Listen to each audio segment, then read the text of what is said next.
네, 주님의 귀한 은혜로 유년초등부 여름성경학교를 잘 마칠 수 있었습니다. 많은 도움의 손길이 있었고요. 귀한 기도의 협력이 있었으며 선생님과 여러 섬기는 자들의 수고로움으로 여러 모양의 풍족함을 가지고 여름성경학교를 잘 했는데요. 아이들과 정말 귀한 시간 보낼 수 있었습니다. 영상 보셨다시피 애들 해맑게 웃고 있죠. 너무 좋아했고요. 아이들이 프로그램에 다 적극적으로 참여하는 모습 보게 되었습니다. 아이들의 에너지를 따라갈 수 없을 정도로 너무 아이들이 좋아했고 다음 세대를 향한 하나님의 진심도 마주할 수 있었던 시간이었던 것 같습니다. 아이들이 여름성경학교 하루 더 하자는 말도 있었고요. 끝나고 나서 어떤 행사가 또 유년부 수동부에 있을지 기대하며 저에게 또 무언가를 할 것인지에 대해서 물어보는 아이들도 있었습니다. 어떤 아이는 여름성경학교 때 먹었던 그 밥이 너무 맛있었다고, 밥이 너무 맛있었답니다. 저에게 엄지를 내밀며 밥이 맛있었다고 하는 아이들도 있었습니다. 그간 참여를 한 번도 하지 못했다가 처음 이번에 여름성경학교를 참여한 한 아이의 입에 정말 재밌다, 너무 신나요 라는 말을 듣기도 하였습니다. 피곤할 법도 한데 새벽 예배가 끝나고 자유시간을 줬음에도 불구하고 그 새벽 예배 끝나고 그 이른 아침부터 아이들은 찬양을 틀어달라며 앞서 보았듯이 계속 영상처럼 율동하는 아이들을 발견하게 되었습니다. 이게 하나님의 은혜인 것 같습니다. 하나님의 은혜로 사람이 변화되고 주 안에서 큰 자유함과 즐거움을 누리게 되는 것, 이것이 바로 여름성경학교인 것이죠. 이 은혜의 수고로움과 여러 모양의 헌신들, 보이지 않는 곳에서 봉사와 물질적인 섬김을 참여했던 여러 성전된 자들, 교회된 자들 하나하나가 다 하나님의 은혜에 동참하여 이루어낸 일이라 생각됩니다. 물론 유초등부뿐만 아니라 영아부, 유치부, 중고등부에 참여한 모든 교사와 협력자들 역시 주의 은혜에 동참한 아주 멋진 분들인 것이죠. 그렇게 이 시간 옆 사람을 보면서 이렇게 한번 고백해 보았으면 좋겠습니다. 옆 사람에게 주 안에서 자랑스럽습니다. 한번 고백해 볼까요? 시작. 이번에는 주 안에서 정말 멋지십니다라고 표현해 보겠습니다. 시작. 주 안에서 정말 멋지십니다. 네. 이제 다음 주에 있을 청년대학교 수련회를 위해서 이제 여러분들이 좀 기도해 주셨으면 좋겠습니다. 안전사고 없이 귀한 은혜 누리고 올 수 있도록 함께 기도해 주시고 응원해 주셨으면 좋겠습니다. 다음 주 8월 14일 수요일부터 토요일까지 진행되는데요. 꼭 기억하시고 이것을 위해 기도해 주셨으면 좋겠습니다. 오늘 여러분과 함께 살펴볼 하나님의 말씀은 마가복음 5장입니다. 마가복음 5장 1절부터 15절이고요. 신약 59쪽에 있습니다. 마가복음 5장 1절부터 15절, 좀 말씀이 긴데요. 함께 보도록 하겠습니다. 예수께서 바다 건너편 거라사인의 지방에 이르러 배에서 나오심에 곧 더러운 귀신 들린 사람이 사이에서 나와 예수를, 그 사람은 무덤 사이에 거처하는데 이제는 아무도 쇠사슬로도 맬 수 없게 되었으니 호랑과 쇠사슬에 매어서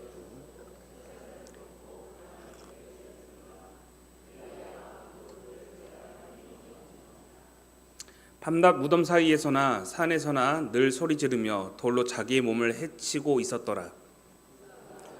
예수를 보고 달려와 절하며 큰 소리로 부르짖어 이르되 지극히 높으신 하나님의 아들 예수여, 나와 당신이 무슨 상관이 있나이까? 원하건대 하나님 앞에 맹세하고 나를 괴롭히지 마옵소서 하니, 이는 예수께서 이미 더러운 귀신아 그 사람에게서 나오라 하셨습니다. 이에 들으시되 물으시되 내 이름이 무엇이냐 이르되 내 이름은 군대니 우리가 많음이니라 하고 자기를 그 지방에서 마침 거기 돼지의 큰 떼가 산 곁에서 먹고 있는지라. 이에 간구하여 이르되 우리를 돼지에게서 들어가게 하소서.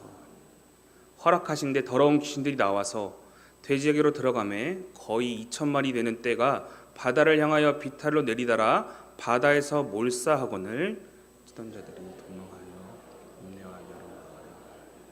사람들이 어떻게 함께 읽습니다. 예수께 이르러 그 귀신 들렸던 자 곧 군대 귀신 폈던 자가 옷을 입고 정신이 온전하여 앉은 것을 보고 두려워하더라. 아멘.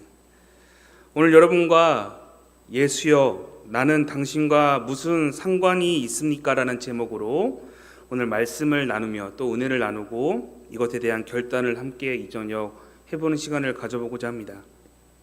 오늘 본문은 우리에게 매우 익숙한 말씀이죠. 바로 귀신 들린 사람이 예수님으로 인해 고침받게 되는 장면입니다. 저는 어릴 적 주일학교에서 이 말씀을 이제 처음 접하게 되었는데요. 물론 사람마다 좀 다를 수 있지만 저는 이 말씀을 처음 접할 때 이 이야기의 배경이 왠지 모르게 한적한 시골 마을일 것이라는 그렇게 연상하며 이 말씀을 이 이야기를 들었던 기억이 있습니다. 아직까지도 그 시골에서 일어날 법한 이야기로 아직도 좀 이해하고 있는데요. 분명 바다가 등장하니 바다에 인접한 작은 마을일 것이며 오늘 등장하는 인물을 보아하니 변변한 의료시설이 없었을 것이며 무속신앙이나 주술행위가 이어지는 어떤 장소처럼 저는 이 배경을 좀 상상하게 되었었습니다. 이 사람이 귀신 들린 것을 방치할 정도로 무언가 좀 가난하고 없어 보이고 참혹할 수밖에 없는 공간, 그래서 이 귀신 들린 자를 묶어 두어 구속할 수밖에 없었던 그러한 장소, 귀신으로부터 그리고 여러 쇠사슬로부터 억압되었기에 끊임없이 벗어나기 위해 발버둥 치었을 이 사람, 그래서 여러 사람들을 피해 이리저리 뛰어다 보니 분명 그는 흠씬 젖은 땀 냄새와 함께 바다 냄새가 그의 몸에 뒤덮었을 것이라고 상상되었습니다. 도망다니다 보니 스치고 베인 상처와 멍들고 찢긴 흉한 모습이 그의 모습이지 않을까라는 상상도 하게 되었습니다. 성경의 기록상 자해를 했다고 하니 그의 영과 육신 모두 다 피폐했을 것이라고 상상하게 되었습니다. 아마 이런 배경으로 말씀이 시작되고 이러한 곳에서 빛 대신 예수님이 아마 찾아오지 않았을까라는 상상을 좀 해보았던 적이 있었습니다.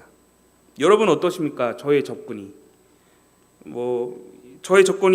이러한 어떤 상황이 좀 동의하실 수 있을 것 같은데요.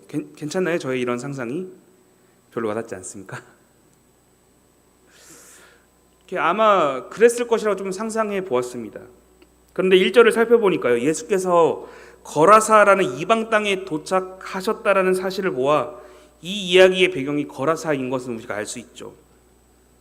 그런데 무언가 문명화되지 않았을 것 같고 시골일 것 같은, 사람들의 도움을 제대로 받지 못하는 이 장소가 거라사, 이 땅이 사실 시골이 아니었습니다. 거라사라는 곳을 찾아보고 살펴보니 3,000년 이상 된 큰 도시였습니다.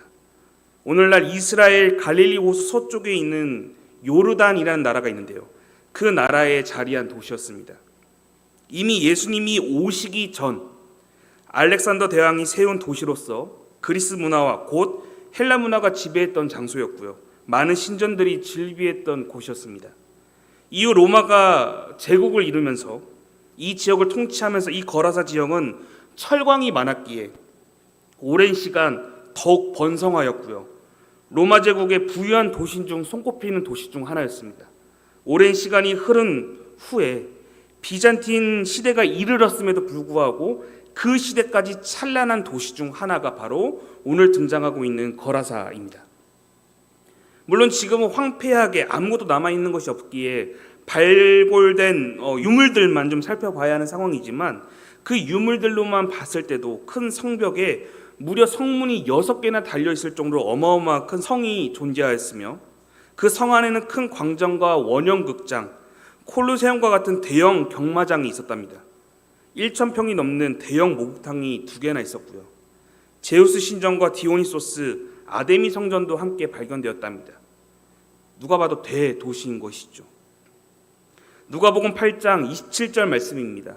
오늘 본문과 동일한 본문인 누가복음에는 이 귀신 들린 사람에 대해서 이렇게 표현하고 있는데요, 그 도시 사람으로서 귀신 들린 자 하나가 예수를 만났다라며, 이 귀신 들린 자가 시골 촌뜨기 의료시설 번번이 없는 그러한 곳에서 있던 사람이 아니라 도시 사람이라고 정확하게 표현하고 있습니다. 즉 귀신 들린 사람은 거라사라는 대형 도시에서 학식을 갖추고 가정을 이루었으며 당시 가장 뛰어난 헬라 문명을 누리고 있던 자 중 한 명이었던 것이죠.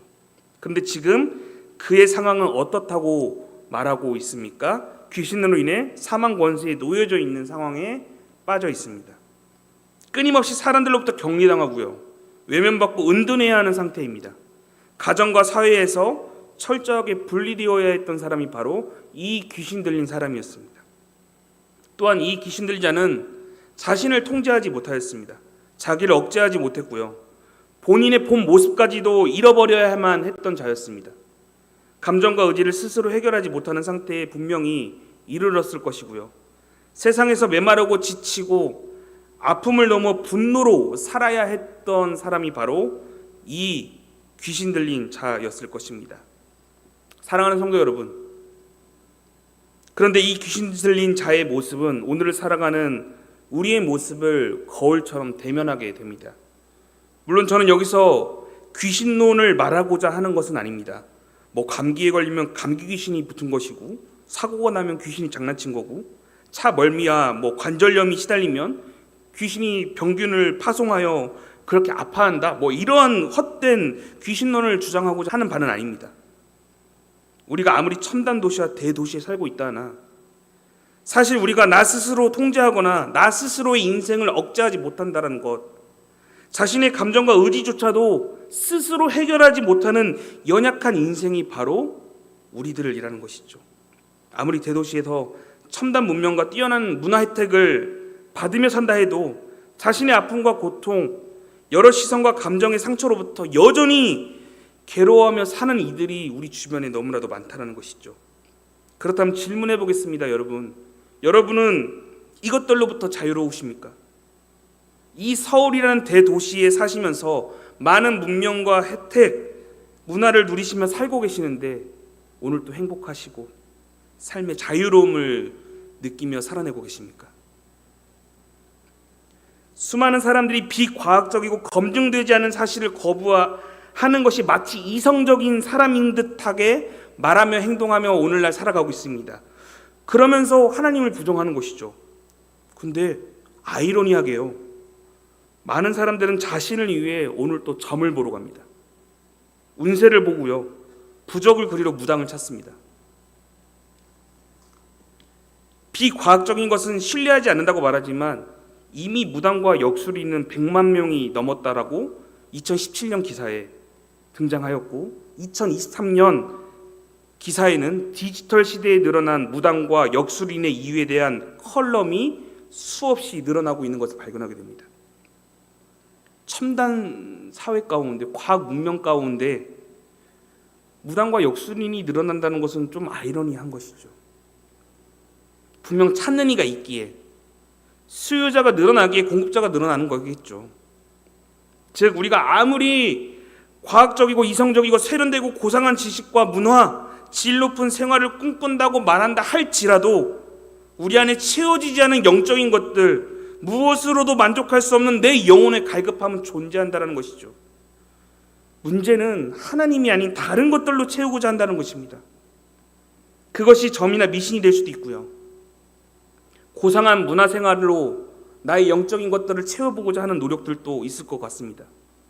사람마다 다른 모양으로 자기 영혼을 채우고자 노력합니다. 그런데 되질 않죠.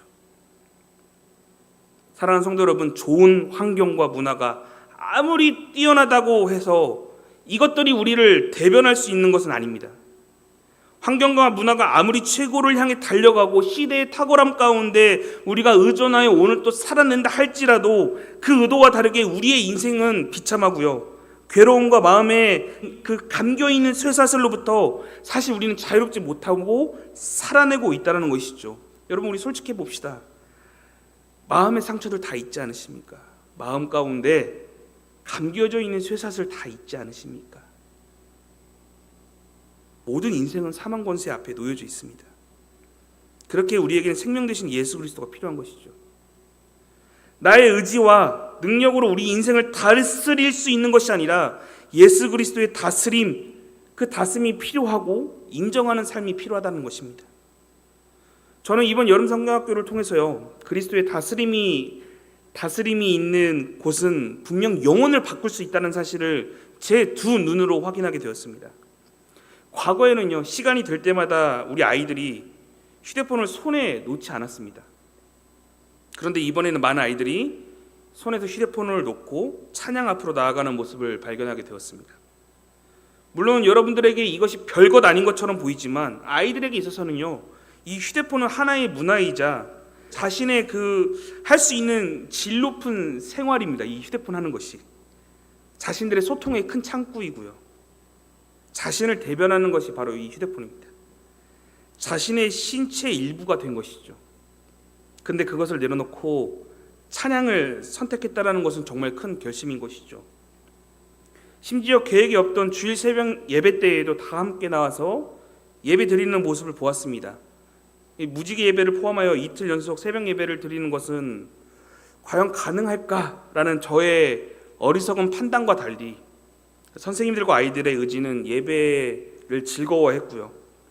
앞서 말했듯이 새벽 예배 후에는 자발적으로 본인들이 찬양에 맞춰 이렇게 율동하고 하나님 찬양하고 싶다고 찬양을 틀어달라고 할 정도였으니, 하나님의 다스림이 있는, 하나님의 주권이 선포된 그 장소에는 분명 영혼이 바뀐다라는 것이죠. 그 새벽, 그 아침, 어른들은 이미 체력이 소진되어 다들 주저앉고 있을 때 우리 아이들은 다시 한 번 더 땀 흘리며 하나님을 찬양하고 율동하였습니다. 생명의 주관자 되신 예수 그리스도의 다스림이 그곳에 있었기에 영혼이 변화되고 하나님으로 기뻐하는 아이들, 그 영혼들을 발견하게 되었습니다. 그 어린 영혼들의 갈급함에, 그 영혼의 갈급함에 그리스도의 은혜로 채워주신 하나님의 다스림을 목격하게 된 것이죠. 물론 유년 초등부만의 일은 아닐 것입니다. 중고등부를 포함하여 모든 부서에서도 그런 은혜가 동일하게 임했을 것입니다. 하나님의 다스림 가운데 영혼들이 자유하고 즐거워했을 것입니다. 그리고 다음 주에 있을 청년대학부 수련회에도 동일하게 하나님의 은혜와 다스림은 동일하게 선포될 것입니다. 결국 우리 인생을 다스리고 통치하실 분은 예수 그리스도, 이 답밖에는 없습니다.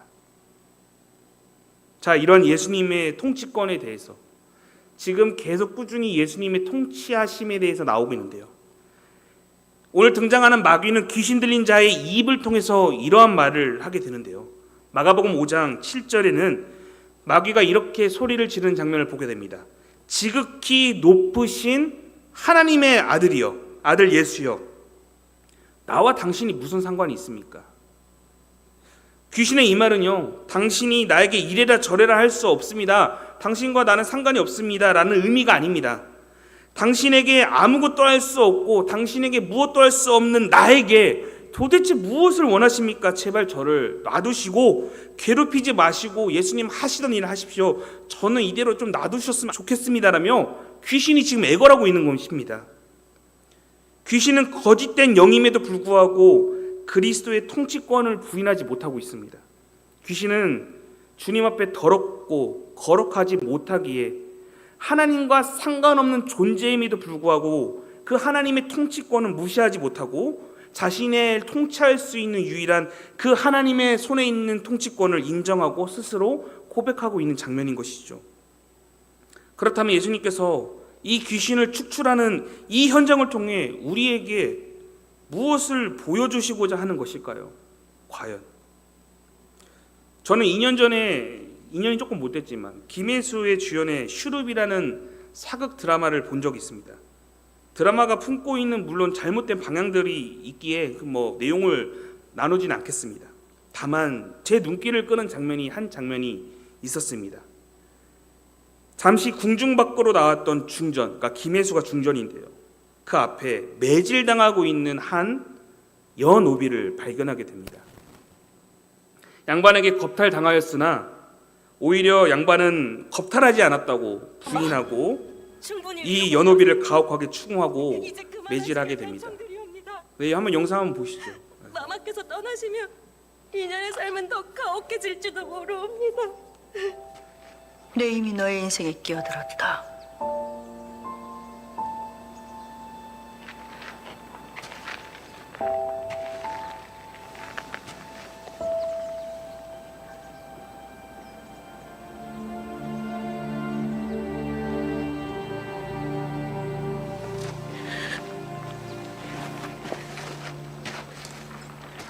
네. 여노비가 양반에게 겁탈당하여 매질을 당하고 있을 이때에 중전이 나타나 이 노비를 구하게 되는 것이죠. 근데 이 노비가 이렇게 말합니다. 앞서 들었다시피 중전마마 충분히 위로가 되었으니 이제 그만해 주십시오. 이제 중전마마가 떠나고 나면 내 삶은 더 피폐해질 것입니다.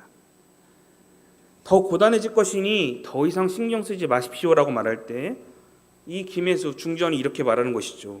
이미 내 인생에 끼어들었다.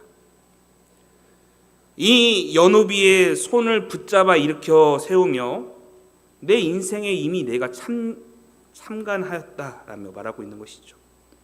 마치 예수님의 모습이 보입니다. 이미 우리네 인생에 예수님은 끼어들으셨고요. 우리에 대한 은혜는 예수님께서 멈추지 않을 것이라고 말하고 계시는 것이죠. 예수님은 단지 귀신을 축출하는 장면을 통해, 쫓아내시는 장면을 통해 귀신조차도 통치할 수 있는 어떤 관계를 말씀하시는 바가 아닙니다. 다시요. 예수님은 귀신을 쫓아내는 장면을 통해서 예수님은 귀신조차도 쫓아낼 수 있는 엄청난 놀라운 능력을 가지고 계신다, 이것만을 말하고자 하는 바가 아닙니다. 지금 예수님의 시선에는요, 이 귀신이 있는 것이 아닙니다. 예수님의 시선에는 귀신과의 관계에 주목하고 있는 것이 아닙니다. 예수님의 시선은 지금 귀신으로부터 고통받고 있는 한 영혼을 바라보고 계신 것이죠. 그리하여 그를 위하여 그의 인생에 끼어들었다라고 오늘 성경 말하고 있는 것입니다. 고통받는 이 영혼을 소생시키고 구원하시고자 하는 것이 바로 예수님의 최종 목표인 것이죠. 인생에게 생명을 부여하고 그 삶의 짐과 아픔, 고통으로부터 회복시키시는 것이 예수님이 하시고자 했던 최종 목표였습니다. 동일하게 오늘을 살아가며 소외받고 억압받고 아무도 긍휼히 여기지 아니하며 아무도 내 삶에 참견하지 않고 오히려 더럽다, 추악하다, 네 인생 형편없다고 말하는 그 상황 가운데에서도 예수님은 오늘 우리의 삶 가운데 찾아오셨습니다. 그리고 이렇게 말씀하시는 것이죠. 마태복음 11장 28절입니다. 수고하고 무거운 짐진 자들아, 다 내게로 오라. 다 내게로 오라. 사랑하는 성도 여러분, 오늘 귀신의 이름을 묻자 귀신은 자신의 이름이 군대라고 말합니다. 여기서 헬라어로 군대는 레기온이라고 표현하는데요, 로마 군부대를 가리키는 용어입니다. 그 군부대는 최소 2,000에서 약 8,000명 정도 되는 군단을 이루는 용어입니다. 즉 이 귀신 들린 자의 그 안에 있던 귀신의 수라고 표현하기는 좀 조심스럽지만 그 큰 고통을 살아야 했던 자가 바로 이 귀신 들린 자였습니다. 동일하게요, 오늘 살아가는 우리의 모습은 어떠합니까? 우리네 일생에 한두 가지로만 괴롭다라면 오히려 다행일 것입니다. 그런데 여러분, 평생 살면서 수백 개, 아니 수천 가지의 고민과 아픔, 고통, 오늘 또 삶의 짐들로 인해서 억눌리어 나의 일상이 무너지고 처참히 깨어져 버린 그런 상황 가운데서 사실 살아내고 계시지 않습니까? 그 힘든 상황 속에서 우리가 할 것은 예수 그리스도께 나아가야 하는 것, 그거 외에는 방법이 없다라는 것입니다. 내 인생 가운데 찾아오시고 내 인생 가운데 끼어들이신 그 예수님, 그분께 맡겨드리는 것 외에는 방법이 없습니다. 공간복음, 즉 마태, 마가, 누가복음을 함께 이렇게 묶어서 공간복음이라고 하는데요, 공간복음에는 동일하게 바람과 바다를 잔잔하게 하신 그 예수님의 사건과 오늘 우리가 살펴보고 있는 군대 귀신을 쫓아내시는 사건이 한 세트로 묶여서 등장하게 됩니다. 눈에 보이는 자연 만물과 현상을 주관하시는 예수님이라는 사실을 보여주면서 동일하게 눈에 보이지 않는 것들조차도 모든 그 통치권이 예수님께 있다는 사실을 우리에게 보여줍니다. 그러면서 이런 행적을 통해 예수님은 전능하시고 모든 능력을 가지고 계셨다는 것만을 보이고 있는 것이 아니라요, 이런 분이 우리의 삶 속에 친히 찾아와 역사하시어 통치하시고 다스린다, 이 사실이 여기 이 말씀의 핵심 포인트인 것이죠. 그저 예수님 기적을 일으키셨네요, 귀신을 쫓아내셨네요, 풍랑을 잠잠케 하셨네요, 와, 이것이 아니라 그 예수님이 우리의 삶 가운데 친히 찾아와 내가 너와 함께 하겠다라고 선포하시는 것이, 이것이 바로 우리의 삶 가운데 있는 하나님의 은혜라는 것입니다. 우리는 이 은혜에 감사하며 이 은혜에 주목해야 하는 것이죠. 자연 만물을 제어하시고 귀신을 제어하시는 분, 그 창조주께서 우리 인생과 의지와 감정, 그 모든 것들을 제어하시고 도우시고 충분히 친히 이끌어 주실 수 있다는 사실을 오늘 성경은 우리에게 말해주고 있습니다. 그렇기에 귀신은 예수님께 당신과 나와 무슨 상관이 있냐며 나에게 떨어질 것을 요구합니다. 그러나 반대로 우리 인생 가운데 상관이 있다, 나는 너와 상관이 있다라며 찾아오신 그 예수님은 서로 떨어질 수 없는 관계임을 우리에게 말씀하시어 그 전능하신 놀라운 능력을 가지신 그분께서 친히 우리 인생 가운데 참여하시어 이끄시고 도우시고 계신다는 그 사실을 여러분들 기억하셔야 합니다. 사랑하는 성도 여러분, 지금 이 장소는 거라사, 곧 로마 황제와 거짓된 우상이 질비하고 헬라 문화가 만연한 장소입니다. 마치 예수님이 제자들을 데리고 가이사랴 빌립보에 가셔서 오늘 본문처럼 거라사 거리를 활보하시며 마치 이렇게 질문하시듯 말씀하셨을 것 같습니다. 가이사랴 빌립보에서 예수님이 제자들에게 너희는 나를 누구라 하냐 하듯이 오늘 본문에서는 간접적으로 너희는 나와 상관이 있다라고 생각되느냐, 나와의 관계에 대해서 확신하느냐, 그렇다면 너희는 나를 누구라 하겠느냐. 아마 이러한 질문으로 오늘 이 본문이 이루어지지 않았을까라는 상상을 좀 해보게 됩니다. 이 질문을 통해 여러분의 인생의 주관자 되시며 통치권을 가지고 계신 그 예수 그리스도께 더욱 여러분들의 삶을 내어드리는 믿음의 나눔교회 성도님들 되기를 소원합니다. 지금 임직과 관련해서 많은 분들이 기도하고 또한 준비하고 있습니다. 임직에 있어서 많은 분들이 나의 모습을 돌아보게 되셨을 것이고요. 과연 내가 이 임직에 합당한 자인지에 대해서 점검하시는 분들도 계실 겁니다. 물론 저는 잘 모릅니다. 누가 임직을 하고 대상자인지는 전 잘 모르지만 이내 자신의 모습을 실망하여 임직을 고사하시는 분들도 계실 것 같습니다. 그러나 우리의 인생의 통치권이 하나님께 있으며 예수님의 다스림을 인정하고 거기에 더욱더 순종하고 더욱더 붙들겠다라고 고백하신다면 여러분들이 주님의 손과 발이 되겠다는 믿음의 고백으로 써내려가셨으면 좋겠습니다. 오늘 구원자 예수 그리스도를 맞이하였음에도 불구하고 오히려 거부하고 두려워하며 밀어내는 이들이 본문에서 등장합니다.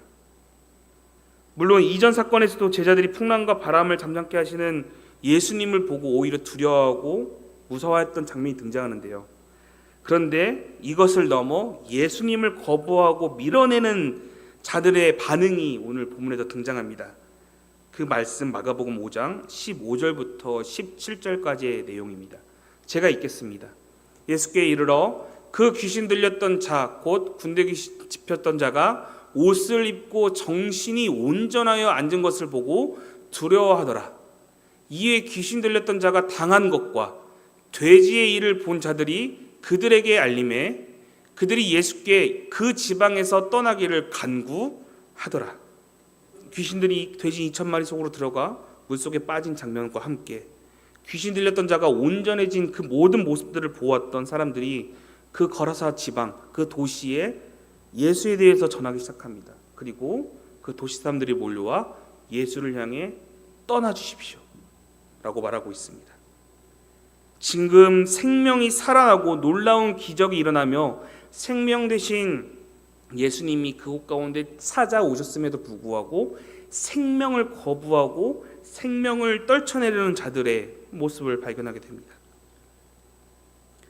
생명의 예수로 인해 누군가는 자유하게 되어 온전하게 된 반면에 누군가는 어둠의 세력처럼 오히려 두려워하고 예수를 모시는 것을 거부하는 모습을 성경에서 발견하게 됩니다. 사랑하는 성도 여러분, 우리는 예수를 부담스러워하고 모시기를 거부하는 자리에 있진 않은지 스스로를 좀 점검해 보는 시간이 있었으면 좋겠습니다. 그리하여 예수를 통해 온전케 된 자임을 우리 스스로 발견하고 하나님의 부르심 앞에 온전히 나아가시는 여기 계신 나곤교회 성도님들 되셨으면 좋겠습니다. 예수님의 부르심에 부담스러워하거나 거부하거나 예수님을 힘들어하지 않았으면 좋겠습니다. 그분께 내 삶의 통치권이 있다는 사실을 인정하며 그 발 앞에 엎드리는 여기 계신 나곤교회 성도님들이 되었으면 좋겠습니다. 오늘 여러분과 인생의 통치권을 살펴보면서요, 과연 예수님과 나와의 관계는 무엇이며 무슨 상관이 있는지를 살펴보는 시간을 가졌습니다. 이제 예수님께 통치권을 내어드린 우리는 무엇부터 시작해야 하는지 그 결단의 기도의 내용들만 잠시 나누고 이 시간 마무리하도록 하겠습니다. 마가복음 5장 18절부터 20절 말씀입니다. 예수께서 배에 오르실 때에 귀신 들렸던 사람이 함께 있기를 간구하였으나 허락하지 아니하시고 그에게 이르시되 집으로 돌아가 주께서 내게 어떻게 큰 일을 행하사 너를 불쌍히 여기신 것을 내 가족에게 알리라 하시니 그가 가서 예수께서 자기에게 어떻게 큰 일을 행하셨는지를 데가볼리에 전파하니 모든 사람이 놀랍게 여기더라라고 말하고 있습니다. 이제 정신이 온전해진 귀신 들렸었던 그 자가 예수님을 따르길 요청하나 예수님은 허락하지 않고 그에게 가정으로 돌아갈 것에 대해서 말합니다. 그리고 이 큰 구원, 이 큰 일을 너를 불쌍히 여기신 이 분이 누구인지를 알게 하라고 말씀하십니다. 누구에게요? 가정에게. 그렇게 우리는 먼저 가정이 회복되어야 합니다. 그 한 사람에게 임한 것이었지만 사실 그 한 사람을 통해 가정을 회복시키시는 하나님의 놀라운 은혜를 발견하게 됩니다. 그렇게 우리는 가정을 위해서 기도해야 하고요, 가정을 위해서 하나님의 은혜가 부어지시는 그 은혜들을 그 가정 가운데 나누고 회복을 선포해야 하는 것입니다. 우리의 가정이 먼저 말씀 앞에 설 수 있도록 여러분들 노력하셔야 하고요, 사역을 하든 어떤 일을 동참하든 나의 가정과 나의 자녀가 하나님 앞에 제대로 서 있는지를 먼저 확인하고 이를 위해서 함께 기도하고 우리 가정이 먼저 은혜 가운데 충만해지는 것, 그것을 우리의 삶 가운데 1순위로 두고 살아내야 한다는 것입니다. 무엇을 하기 전에요? 사역을 하기 전에, 어떤 일을 하기 전에 나의 가정을 먼저 돌이보며 우리의 가정이 하나님 앞에 온전히 세워져 있는지를 살펴봐야 한다는 것이죠. 아무리 세련되고 멋진 문화와 세상 도시 속에서 여러분 살고 있지만 나의 가정이 어둠의 권세에 놓여져 있진 않은지, 과연 나의 가정이 예수님께 속한 가정이 맞는지, 이것을 위해 먼저 기도하셔야 합니다. 눈물로 기도하셔야 합니다.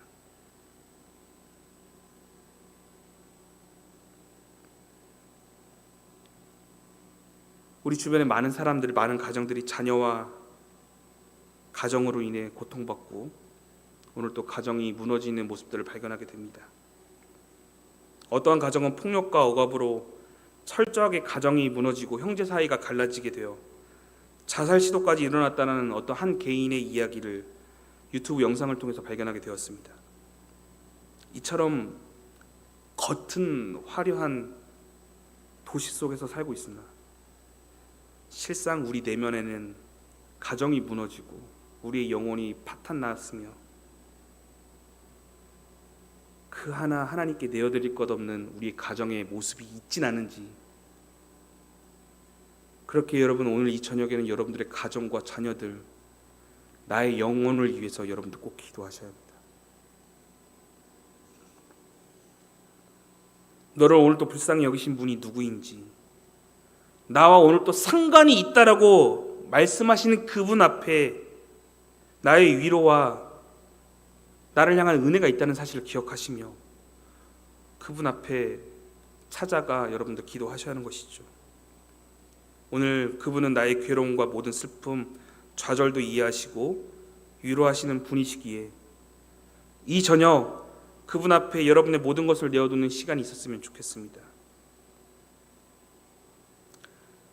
두 번째로는요, 이후에 이 귀신 들렸었던 이 사람은 데가볼리라는 곳에 가서 예수님을 전하게 됩니다. 이 데가볼리의 볼리는요, 폴리스라고 해서 여러분들 뭐 메트로폴리스 이런 말 들어보셨을 겁니다. 이 폴리스가 도시, 거대 도시를 의미하죠. 그러니까 데가볼리 지역은요, 데카라는 폴리스, 큰 10개의 지역이 연합된 엄청난 큰 도시를 말하고 있습니다. 그러니까 데가볼리는 조그마한 시골 마을이 아니라요, 10개의 대도시가 연합되어 묶여있는, 그리하여 오늘 거라사 지역을 도시를 포함한 10개의 도시를 묶어놓은 지방을 말합니다. 이 데카라고 말해지는 이 지역 가운데 이 귀신 들렸던 자는 아무런 대가 없이 복음을 전하러 나가게 됩니다. 무엇 때문에 그가 그렇게 할 수 있었을까요? 자신에게 부어주신 은혜만을 기억하며 그가 행동할 수 있었던 것이죠. 자신에게 행하신 큰 일을 기억하여 그 넓디 넓은 그 땅을 돌아다니며 그는 일했습니다. 사역했습니다. 분명 그 넓은 지역을 홀로 다니는 거 매우 힘들었었고 고되었었고 외로웠을 것입니다. 하나님 사역하는데 너무나도 외로웠을 것입니다. 돈도 많이 들었을 것이고요, 체력적인 부담도 엄청났을 것입니다. 그 큰 도시를 돌아다니며 홀로 예수를 전한다는 것. 그럼에도 그가 전하는 메시지에 모든 사람이 놀랐다고 합니다. 영혼을 변화시키고 사람을 소생시키는 예수를 많은 이들이 그의 복음 앞에 접했을 것입니다. 동일합니다. 이번 여름 성경학교를 통해 많은 분들이 협력하여 어린 영혼들을 변화시키고 하나님의 은혜에 동참하였습니다. 그리고 이러한 청년 교사들이 다음 주에 이제 여러분 수련회를 떠나는데 여러분들 그들을 위해서 이번엔 여러분들이 기도하시고 후원하시고 협력해야 하는 것이죠. 분명 이 청년들에게도 있어서 복음이라는 것은, 믿음이라는 것은 망망대해에 홀로 서 있는 느낌일 것입니다. 거대한 데가볼리 도시들 가운데 홀로 믿음을 지켜내야 하는 싸움처럼 이 청년들도, 이 시대의 청년들도 그렇게 생각할 것입니다. 과연 나 혼자 믿음을 지켜낸다고 해서 뭔가 될까? 그런데 이 믿음을 지켜내는 싸움 가운데 이 청년들이 지치지 아니하도록 홀로 걸어가는 길이 아님을 알 수 있도록 여러분들이 기도로 후원해 주셔야 하는 것이죠. 분명 이 청년들과 함께 하시는 예수를 통하여 많은 가정들이 변화될 것입니다. 어린 영혼들이 변화되고요, 자신도 주님 앞에 온전하게 되어질 것입니다. 그리하여 하나님 앞에 새벽 이슬 같은 주의 청년들이 하나님 앞에 나아올 것입니다. 그렇게 여러분 다음 주에 있을 청년부 수련을 위해서도 꼭 함께 기도해 주셨으면 좋겠습니다. 오늘 예수님은 한 영혼을 귀히 여기시고 그 삶을 아끼시고 사랑하시어 찾아오셨습니다. 그 귀신 들린 한 영혼을 위해. 그 하나님, 그 전능하신 그 예수님이 오늘 이 저녁 기도하시는 여러분의 영혼을 향해 찾아가실 것입니다. 그리고 그 기도의 제목을 분명 들으실 것입니다. 그리고 이렇게 말씀하시겠죠. 내가 너를 통해 새 일을, 큰 일을 이루시겠다라고 말씀하실 것입니다. 그렇게 이런 사실을 믿으시고 이 저녁 함께 기도하시는 여기 계신 나금교회 성도님들, 그리고 큰 은혜가 넘치는 여러분들 삶 되기를 소원합니다. 잠시 기도하겠습니다.